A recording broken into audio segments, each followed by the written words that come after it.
Hello everyone, welcome my YouTube channel. Today we wanted to learn solving matrix method. We have f value and b value.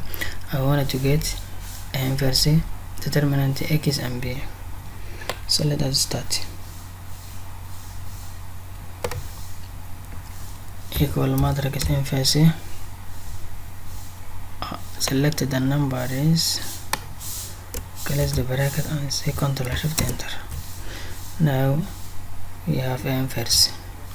We also wanted to get determinant. Equal matrix determinant. Select the number is, close the bracket, Ctrl Shift Enter. We also have now determinant. We wanna to get now x. If you wanna to get x, use this formula. X equal inverse times b. So we have inverse these numbers and b these numbers, so multiply them. Inverse times b value plus inverse times b value plus inverse times b value plus inverse times b value.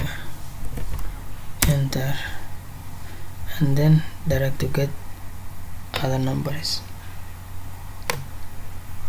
So we have now x value.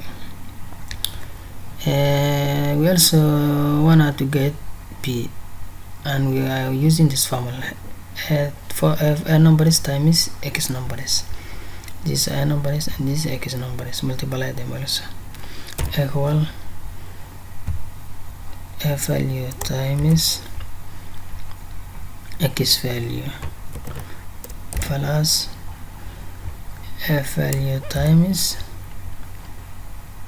x value plus f value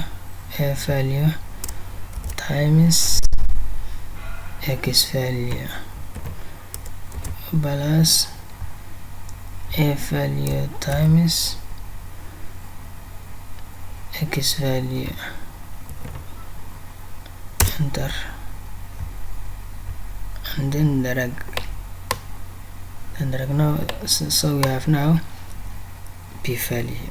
They are same numbers.